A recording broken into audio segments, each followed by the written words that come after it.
Assalamualaikum Ibu Apia. Waalaikumsalam warahmatullahi wabarakatuh. Silakan duduk Bu Rosi. Ada apa ya Bu Rosi? Ini Bu, terkait pendidikan saya menjadi guru penggerak. Bolehkah saya izin ini Bu ya, izin untuk mewawancarai Ibu dan bagaimana cara Ibu untuk mengambil keputusan yang berbasis nilai-nilai kebajikan impian sebagai pemimpin. Nah Ibu, di sini saya memiliki beberapa pertanyaan terkait pertanyaan-pertanyaan yang ada di LMS ini ya. Boleh Ibu? Boleh, silahkan Bu Rosi. Baik Ibu, jadi selama ini Ibu bagaimana Ibu dapat mengidentifikasi kasus-kasus yang merupakan dilema etika ataupun bujukan moral Ibu? Oke, kalau saya secara pribadi untuk memilah mana yang bujukan moral, mana yang merupakan dilema etika, itu pertama kali saya lihat permasalahan ini ada terkait dengan hukum atau benar salah atau tidak. Kalau misalkan ada opsi yang ini adalah hal yang benar dilakukan, yang ini salah dilakukan, maka itu termasuk ke dalam bujukan moral. Sedangkan kasus-kasus dilema etika itu biasanya apapun yang kita ambil, pada dasarnya tidak ada yang salah dalam pengambilan keputusan kita itu.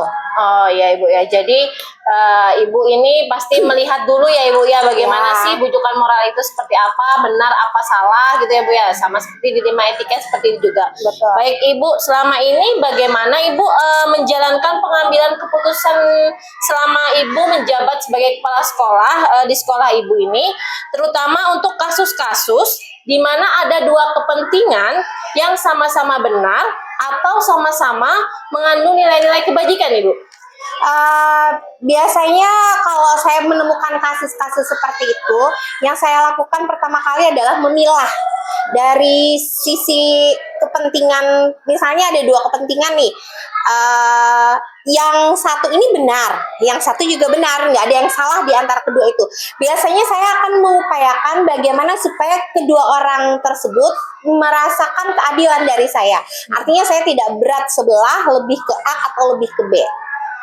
Jadi biasanya saya mengupayakan bagaimana sih kita mengambil kesepakatan di antara dua pilihan tersebut yang bisa diterima oleh kedua belah pihak. Dan yang paling saya utamakan dalam pengambilan keputusan itu adalah lebih pada kenyamanan murid.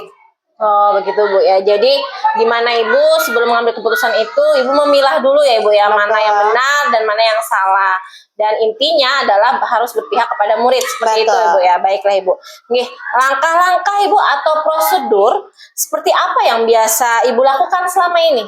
Oke, kita langsung ke contoh kasus ya. Oke, kayak kemarin ada kasus di mana anak usia 10 tahun baru dimasukkan ke sekolah karena katanya tidak lengkap administrasi, akhirnya terlambat untuk masuk sekolah. Sedangkan kita tahu usia sekolah untuk anak kelas 1 itu adalah 7 tahun. 7 tahun, sedangkan ini udah 10 tahun, harusnya si anak ini kan posisi di kelas 3 atau di kelas 4 nih. Di sini ada dilema yang harus saya pikirkan, dimana kalau saya terima si anak dengan usia 10 tahun ini, siap nggak dia berteman dengan adik-adik yang lebih kecil nih, yang di usianya 6 tahun, 7 tahun gitu. Apakah nanti si anak ini akan ditolak oleh teman-temannya? Nah itu jadi bahan pertimbangan saya. Dan bila saya tolak, ini anak akan putus sekolah atau bisa melanjut ke tempat yang lain nih. Jadi ujung-ujungnya saya harus mempertimbangkan apakah yang ini harus diterima atau tidak. Dan ada dua opsi nih, kalau diterima maka saya harus mempertimbangkan bagaimana nanti dia berkomunikasi dengan teman-teman sekelas. Kalau saya tidak terima nih, apakah ada tempat lain yang bisa ditujunya untuk tetap melanjutkan sekolah.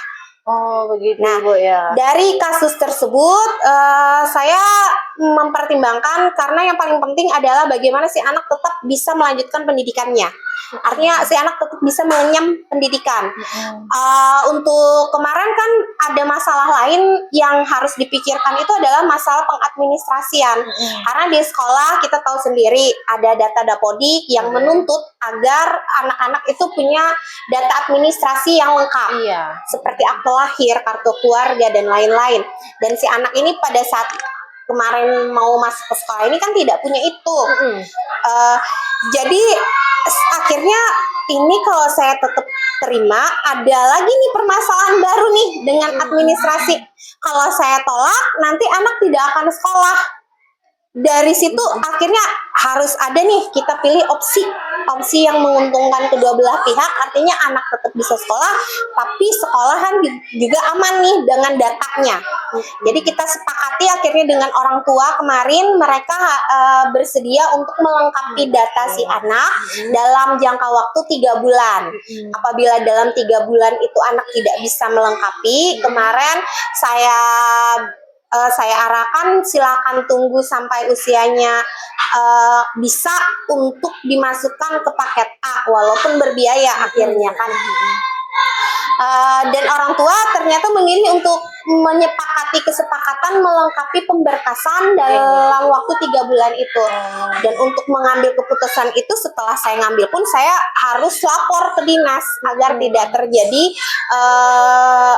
akhirnya kesimpangan data kayak gitu dengan dinas pendidikan. Dan hasil diskusi dengan dinas pendidikan pun, dan atas permohonan saya berharap kata saya anak ini bisa diakselerasi nih. Artinya bila dia mampu aja di kelas 1 dan kelas 2, kita di-asesmenkan untuk kelas 1 dan kelas 2, dia mampu untuk melalui asesmen itu mendapat nilai yang istilahnya mencukupi capaian yang diharapkan, maka anak akan kita lanjutkan langsung ke kelas 3 yang sesuai dengan usianya. Oh, nggih. Jadi termasuk dilema Ibu ya, karena dipikir umurnya Bu ya. Terus tuh selain umur, dia emang kelengkapan datanya itu ya yang kurang Bu ya. Kurang lengkap. Jadi kemarin itu gimana Ibu? Kan karena kelengkapan datanya ini kan kurang, tapi Ibu tetap menerima si anak ini kan Bu ya untuk masuk ke sekolah. Dengan perjanjian tadi dalam tanda kutip. Oh, jadi anak ini tetap diterima, namun syaratnya dalam 3 bulan orang tua harus melengkapi si data-data anak tersebut. Luar biasa sekali Bu. Jadi apapun itu kita harus selalu berpihak pada murid untuk melanjutkan pendidikannya Bu ya. Ya, benar sekali. Baik Ibu, berikutnya nih Bu. Hal-hal apa saja Ibu yang Ibu anggap efektif Ibu dalam pengambilan keputusan pada kasus-kasus dilema yang ada saat ini Bu? Sebenarnya dalam menentukan kasus-kasus ini dilema etika atau bujukan moral, itu yang paling pertama yang harus saya istilahnya yang harus saya teliti lebih dalam itu adalah adakah opsi benar salah gitu. Kalau selama misalnya benar-benar, maka yang harus saya lakukan adalah berpikiran jernih dan tidak memihak salah satu. Jadi saya kalau misalnya bertemu dengan kasus-kasus dilema etika, saya cenderung untuk mencari opsi ketiga yang memungkinkan, yang istilahnya akan bisa diterima oleh dua belah pihak yang bertentangan.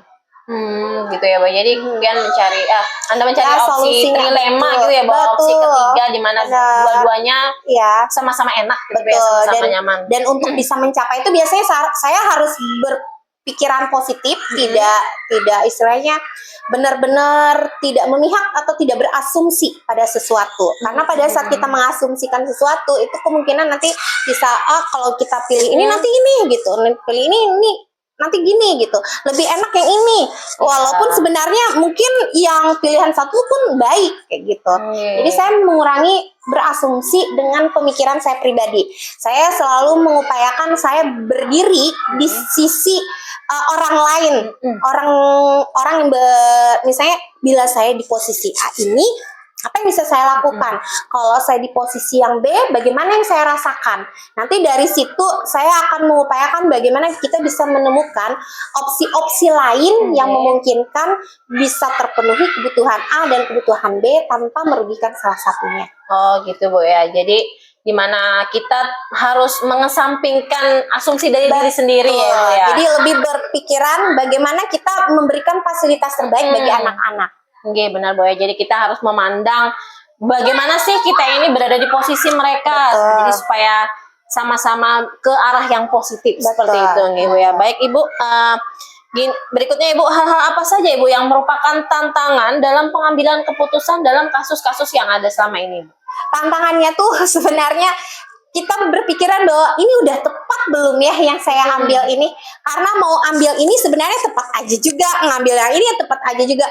Jadi kadang-kadang pikiran kita tuh tantangannya adalah apakah sudah ini pilihan atau keputusan yang paling tepat bagi anak, karena balik lagi ujungnya adalah muaranya itu sebenarnya adalah apa yang kita jadikan keputusan itu tidak merugikan bagi peserta didik. Ya benar Bu. Ya jadi jangan sampai Bu ya merugikan kedua Benar. belah pihak ataupun Iya. merugikan orang lain, dimana kita memikirkan apakah sudah tepat apa belum nih. Benar. Seperti Kadang-kadang itu udah pas kah yang ini? Apa mungkin sebenarnya ada lagi nih pilihan lain yang lebih tepat? Nah, kadang-kadang malah dilema lagi yang di bagian situnya. Kita udah ngambil opsi yang ketiga, yang udah itu kadang-kadang mikir ini udah pas nggak ya? Sebenarnya ini udah bisa diterima kedua belah pihak nggak ya? Seperti itu. Luar biasa sekali Bu. Jadi bahas sekolah benar-benar ini ya Bu ya, benar-benar memikirkan, selalu berpihak kepada murid. Benar, itu karena bagaimanapun muara dari sebuah pendidikan itu kan adalah lulusan-lulusan dari sekolah kita. Yang dampaknya itu sebenarnya adalah pada murid kita. Jadi apapun yang kita putuskan hari ini, harapannya tuh ke depannya akan membawa perubahan kebaikan pada peserta didik. Iya. Oke, baik Ibu. Berikutnya Ibu, apakah Ibu memiliki sebuah tata kala atau jadwal tertentu dalam sebuah penyelesaian kasus dilema etika Ibu? Apakah Anda langsung menyelesaikan di tempat atau memiliki sebuah jadwal untuk menyelesaikannya? Bentuknya itu atau prosedur seperti apa yang Ibu jalankan? Kalau sampai sekarang sih ya, kalau misalnya kita bertemu dengan konflik kepentingan nih istilahnya, kasus-kasus yang dilema etika ini, saya mengupayakan untuk segera diselesaikan. Karena kalau dibiarkan berlarut-larut akan semakin memperparah keadaan dan kadang-kadang mungkin malah bisa merugikan peserta didik. Jadi saya selalu mengupayakan sesegera mungkin untuk menyelesaikannya dan sesegera mungkin untuk memikirkan nih solusi yang terbaik nih apa. Kalaupun saya misalnya menemukan permasalahan-permasalahan yang terkait misalnya kayak orang tua yang kurang perhatian dan sebagainya, itu saya nggak perlu nunggu yang lama-lama. Misalkan ada rekan guru yang lapor, misalkan ibu ini sering tidak masuk nih, orang tuanya sudah dikasih tahu ibu, tapi misalnya responnya masih kurang bagus atau responnya kurang sempurna, ibu ini bagaimana ya? Biasanya saya langsung tindak lanjuti dengan ayo kita coba ngobrol, kita bikinkan surat atas nama saya misalkan seperti itu, dan itu langsung dan harapannya semua permasalahan itu tidak dibiarkan berlarut-larut. Nah, dan jika misalkan itu terkait dengan diri saya yang menyebabkan misalnya saya lagi emosi atau saya lagi marah, nah biasanya menunggu ketegangan atau kemarahan saya itu turun dulu. Jadi biasanya kan kita tarik nafas atau apa gitu kan, nunggu lah misalnya setengah jam gitu. Nah, baru kita mulai berpikir ulang bagaimana sih kan mengambil keputusan yang tepat, karena keputusan yang diambil dengan emosi biasanya itu tidak bisa membawa hasil yang memuaskan. Iya, baik Bu. Jadi apapun sebuah masalah lebih baik diselesaikan dengan cepat nih, secepatnya Ibu ya. Dari kasus-kasus yang saya dengar dan Ibu ceritakan ini luar biasa sekali Bu ya. Memang banyak kasus Bu ya di sekolahan sini, dari pihak murid ya Bu ya, orang tua dan lain-lain ya Bu ya. Oke, baik Ibu. Jadi semoga cepat selesai ya Bu ya semuanya itu. Memang segala sesuatunya untuk mengambil sebuah keputusan itu harus dengan pikiran yang jernih. Ya. Tidak dengan emosi, tidak dengan memihak salah satu. Baik Ibu, berikutnya Ibu, adakah seseorang atau faktor-faktor apa yang selama ini mempermudah atau membantu Ibu dalam pengambilan keputusan dalam kasus-kasus dilema etika ini Bu? Orang ya, kalau orang itu alhamdulillah nih teman-teman guru itu cukup mendukung dalam pengambilan keputusan, terutama keputusan-keputusan yang terkait dilema etika. Kayak yang kemarin yang masalah siswa yang lebih umur itu, teman-teman pun bersepakat, ibu kalau kita biarkan nih anak misalnya kita kembalikan, kami nggak bisa terima 10 tahun udah terlalu besar misalkan, nanti kasihan bu anaknya bu. Dan artinya sefrekuensi nih dengan teman-teman yang ada di sekolah ini, itu sangat-sangat luar biasa, sangat-sangat membantu. Kayak yang permasalahan-permasalahan dan orang tua murid itu sama nih, teman-teman itu rata-rata alhamdulillah satu visi dengan kepala sekolah, satu pola pikir dengan kepala sekolah, dan itu sangat membantu dalam pengambilan keputusan. Karena apabila tim Kalau saya kan bergerak dengan tim, apabila tim itu sama pola pikirnya dengan pimpinannya, insya Allah apa yang kita ambil pasti sama ujungnya berdampak pada peserta didik. Oh begitu Ibu ya. Jadi tidak lepas juga dari rekan-rekan yang ada di sekolah Ibu ya, terutama rekan-rekan guru yang membantu Ibu dalam memutuskan segala sesuatu permasalahan yang ada pada murid seperti itu Ibu ya. Dan kadang-kadang dari masukan-masukan Bu mungkin bisa seperti ini Bu, mungkin seperti ini bisa. Dari masukan-masukan teman-teman yang ada di sekolah pun itu cukup sangat membantu. Oh, nggih. Luar biasa sekali Ibu. Baik Ibu, ini sudah di ujung nih Ibu. Yang terakhir Ibu, dari semua hal yang telah Ibu sampaikan, pembelajaran apa Ibu yang bisa Ibu petik dari pengalaman ya Ibu dalam mengambil sebuah keputusan ini Bu? Oke. Yang bisa saya ambil atau pembelajaran yang bisa saya ambil adalah dalam mengambil sebuah keputusan itu kita harus jelas dulu tujuan keputusan kita tuh apa dan kepada siapa. Dan saya selama ini sejauh ini dalam pengambilan keputusan selalu melihat pada kepentingan peserta didik. Jadi apa yang saya putuskan ini nanti berdampak nggak bagi peserta didik atau tidak. Kemudian yang kedua dalam pengambilan keputusan jauh-jauhlah dari emosi. Karena pada saat emosi kita mengambil keputusan biasanya keputusan yang kita ambil tuh lebih pada maunya diri kita sendiri, bukan melihat dari kepentingan peserta didik. Yang ketiga itu masukan dari teman-teman itu harus kita terima dengan terbuka. Artinya sebagai seorang kepala sekolah tuh nggak boleh bersempit hati.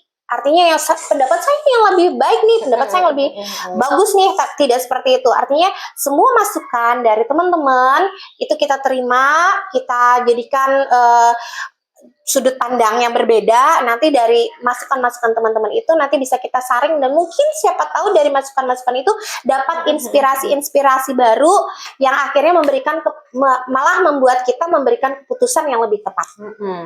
Luar biasa sekali Bu Ibu. Jadi pembelajaran yang Ibu petik ini diantaranya pertama kita harus mengetahui emosi kita terlebih dahulu ya Bu ya. Dimana kita harus jauh-jauh dari emosi yang tidak baik untuk memutuskan sebuah keputusan. Baik, yang kedua yaitu masukan dari rekan sejawat ya Ibu ya. Jadi apapun masukan ataupun saran ataupun pendapat dari rekan sejawat juga harus kita tampung untuk mengambil sebuah keputusan itu. Begitu Ibu ya? Iya. Jadi masukan-masukan yang lain siapa tahu bisa menjadikan jadi inspirasi baru yang mungkin itu keputusan yang lebih tepat. Dan intinya lagi balik lagi selalu kita lihat nanti keputusan ini dampaknya seperti apa bagi peserta didik. Baik atau buruk. Kalau misalnya baik, mudah-mudahan bisa memberikan lagi keputusan yang lebih baik lagi. Jadi kalau yang baik, mudah-mudahan ada perubahan gitu Bu ya. Intinya semuanya adalah keberpihakan kepada murid. Betul. Itu. Baik Ibu, terima kasih Bu. Saya ucapkan Ibu sudah mau diwawancarai oleh saya karena ini adalah tugas saya dalam pendidikan guru penggerak Ibu, di mana saya harus mewawancarai Ibu sebagai kepala sekolah dan mudah-mudahan nantinya saya bisa meng-ATM Ibu ya bahasa sekarang. Amati, tiru dan modifikasi segala sesuatu yang baiknya apa yang dari Ibu saya bisa terapkan nantinya di sekolah juga yang selalu berpihak kepada murid. Terima kasih banyak Ibu saya ucapkan. Sekali lagi apabila saya ada salah kata mohon dimaafkan. Terima kasih Ibu. Wassalamualaikum warahmatullahi wabarakatuh. Waalaikumsalam.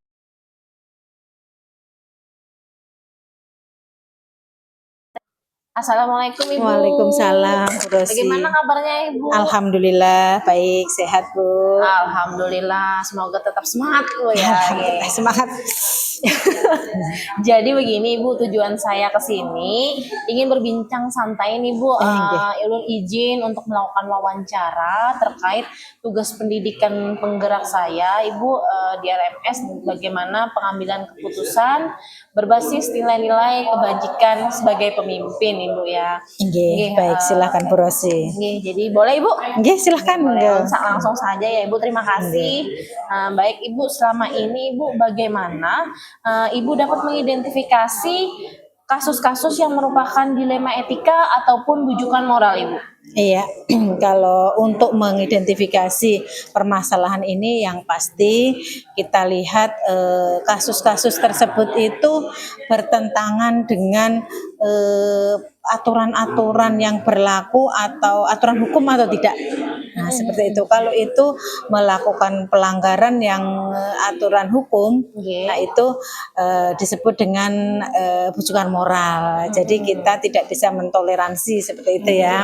Nah, namun kalau itu ada hal-hal yang sama baik, artinya menjadi sebuah pilihan di mana ada sisi-sisi baik dari permasalahan-permasalahan tersebut, itu kami anggap sebagai dilema etika dan kita diskusikan bagaimana solusi terbaiknya. Oh, begitu Ibu ya. Jadi apabila ada yang berkaitan dengan hukum, berarti itu ada hubungannya dengan bujukan moral seperti itu. Enggak, Ya, Bu, ya. seperti itu. Jadi kemudian yang berikutnya apabila ada benar dan ada solusi dari permasalahan tersebut, itu disebut dengan dilema etika Ya, seperti dilema itu Ibu, etika, ya. nggih. Baik Ibu, selama ini Ibu bagaimana Ibu menjalankan pengambilan keputusan di sekolah Ibu, terutama untuk kasus-kasus di mana ada dua kepentingan yang sama-sama benar atau sama-sama mengandung nilai kebajikan Ibu? Iya, yang pasti karena yang kita hadapi itu terutama kepentingan peserta didik atau kepentingan peserta didik, jadi tetap yang kita pertimbangkan adalah kepentingan jangka panjang anak tersebut. Jadi kalau misalnya ada permasalahan, karena si anak-anak ini kan masih dalam pendidikan, kadang dia belum paham untuk jangka panjangnya, melakukan suatu tindakan-tindakan yang tidak pas lah bisa dibilang seperti itu. Akhirnya si anak-anak ini perlu untuk solusinya kita bicarakan. Artinya mungkin ada di situ ada aturan yang harus kita sesuaikan. Nah, untuk mengatasi permasalahan tersebut supaya jangka panjang anak ini bisa tidak dirugikan lah seperti itu. Oh, seperti itu ya. Jadi harus dengan pembicaraan yang matang gitu Iya, Ibu ya. dengan Pembicaraan pembicaraan dengan hal-hal positif di mana nanti kita memikirkan juga Ibu ya jangka Iya. pendek dan jangka panjang, Jangka panjang anak tersebut. Intinya selalu berpihak kepada Kepada murid. Iya, seperti itu. Baik Ibu, langkah-langkah ini Bu, terkait langkah-langkah atau prosedur seperti apa yang biasa Anda lakukan selama ini Ibu? Ya, yang pasti kita kalau suatu ada kejadian itu kita mengumpulkan informasi apa sebenarnya. Kemarin pernah ada kasus murid kami lama tidak masuk sekolah, akhirnya daftar hadirnya itu tidak memenuhi untuk naik kelas. Namun ternyata kondisi yang kita ketahui anak ini tidak masuk sekolah itu bukan keinginannya. Karena ada permasalahan di keluarga, dia harus tinggal jauh dari sekolah dan dia tidak bisa apa-apain karena orang tuanya bisa bilang mohon maaf kami berpisah anak tersebut, orang tuanya berpisah, dia ikut ibu, posisi ibu jauh dari sekolah, tidak memungkinkan dia untuk masuk sekolah. Seperti itu. Jadi pada saat kenaikan kelas kita diskusikan bagaimana dengan anak ini, karena kasihan kalau sampai tidak naik kelas dan itu kan tidak adil misalnya seperti itu. Oh, seperti itu Bu ya. Jadi intinya adalah untuk melakukan hal-hal tersebut Ibu intinya mengumpulkan informasi ya, mencari fakta-fakta terkait permasalahan yang dihadapi anak tersebut seperti itu Bu ya. Ibu, kemudian Ibu hal-hal apa saja Ibu yang Ibu anggap efektif dalam pengambilan keputusan pada kasus dilema etika ini Bu? Yang pasti kita harus berdiskusi, pengambilan keputusan ini harus berkolaborasi. Kita tidak bisa sendiri karena tadi di situ tadi ada harus banyak fakta yang harus kita kumpulkan, kemudian alternatif solusi. Nah, kalau kita dengan berdiskusi dengan rekan sejawat di sekolah, kita ada tim kami tim TPPK yang pasti untuk mengurusi meskipun itu kekerasan dan sebagainya, namun yang berkaitan dengan peserta didik itu juga kami libatkan, termasuk juga dengan bagian kesiswaan itu untuk kita ajak berdiskusi bagaimana ada kasus contoh yang kami sampaikan tadi. Jadi terkait dengan apa saja Ibu yang selama ini intinya Ibu berdiskusi dan selalu berkolaborasi dengan rekan sejawat yang ada di sekolah. Luar biasa sekali Ibu. Mana di sekolah Ibu sudah ada tim ya Bu, ya, tim TPPK di mana bisa membantu permasalahan anak-anak di sekolah. Baik Ibu, hal-hal apa saja Ibu yang selama ini merupakan tantangan ini Bu dalam mengambil keputusan pada kasus-kasus dilema etika ini Bu? Ya, yang menjadi tantangan terkadang kita kalau kurang keterbukaan dari orang tua, ya kurang dukungan dari orang tua untuk mengatasi permasalahan anak. Artinya orang tua tidak proaktif, jadi itu menjadi tantangan berat. Artinya guru kita sebagai sekolah harus berpikir sendiri dan terkadang itu kan tidak tahu kondisinya seperti apa di rumah, kondisi orang tuanya seperti apa. Namun kalau orang tua bisa proaktif, bisa kita ajak untuk berdiskusi, insya Allah akan lebih mudah. Jadi kurang keterbukaan orang tua terhadap sekolah gitu Bu ya. Jadi itu merupakan tantangan besar sih ya Bu ya yang dihadapi oleh sekolah juga. Baik Ibu, apakah Ibu memiliki sebuah tata krala atau jadwal tertentu dalam sebuah penyelesaian kasus dilema etika? Apakah Anda langsung menyelesaikannya di tempat atau memiliki sebuah jadwal untuk menyelesaikannya Ibu? Terkait bentuk atau prosedurnya seperti apa yang Ibu jalankan selama ini? Kalau jadwal tidak ada ya, karena kan permasalahan itu terkadang tidak terjadwal juga. Jadi kalau permasalahan itu ada suatu kejadian, itu kita lakukan tahapannya dulu, mengumpulkan informasi dulu. Setelah kemudian menimbangkan, mendiskusikan kemungkinan yang akan terjadi apa, baru nanti kita putuskan dalam bersama tim tadi. Jadi artinya kita pada saat itu kita mulai menyelesaikan masalah dengan tadi mengumpulkan informasi dan sebagainya. Namun terkadang kalau itu harus tidak selesai di hari itu, kita lanjutkan di hari berikutnya. Jadi tidak terjadwal Ibu ya intinya, yang penting menyelesaikannya secepat mungkin. Apabila ada masalah diselesaikan secepat mungkin dan diselesaikannya juga selalu berkolaborasi dengan tim ataupun rekan sejawat yang ada di sekolah seperti itu Ibu ya. Baik Ibu, adakah seseorang Ibu atau faktor-faktor apa yang selama ini mempermudah atau membantu Ibu dalam mengambil keputusan dalam kasus-kasus dilema etika Ibu? Iya, yang pasti tim yang kami tunjuk, karena kalau dilema etika itu kan terkadang terkait dengan peraturan yang ada di sekolah, dan itu jadi kita harus selalu berkoordinasi dengan tim tersebut, dengan tim supaya untuk ke depannya ataupun dalam mengidentifikasi permasalahan ini dan nanti cari solusi alternatifnya itu ada banyak saran. Banyak saran terkait dari seseorang ataupun faktor-faktornya. Yang jelas tim ini sangat berperan aktif Ibu ya dalam menyelesaikan sebuah masalah yang ada di sekolah. Seperti itu Ibu ya. Baik Ibu, dari semua hal yang telah Ibu sampaikan, pembelajaran apa Ibu yang dapat Ibu petik dari pengalaman Ibu mengambil keputusan dilema etika Ibu? Iya, dalam mengambil dilema etika ini supaya kita tidak merugikan salah satu pihak. Artinya kalau kita menyenangkan semuanya tidak mungkin, tidak merugikan salah satu pihak. Itu yang pasti informasi kita harus benar-benar akurat, kemudian masukan dari teman-teman, dari tim itu sangat bermanfaat. Artinya kita berpikir jangka panjang. Berpikir jangka panjang untuk kepentingan anak. Jadi harus mengumpulkan informasi-informasi yang akurat ya Bu ya, dan bekerja sama dengan tim, di mana itu selalu berpihak pada murid. Apapun hasilnya, intinya selalu berpihak kepada murid. Baik Ibu, terima kasih nih Ibu, kegiatan wawancara kita ini sangat menarik Ibu ya. Mudah-mudahan suatu saat saya bisa meng-ATM nih Bu.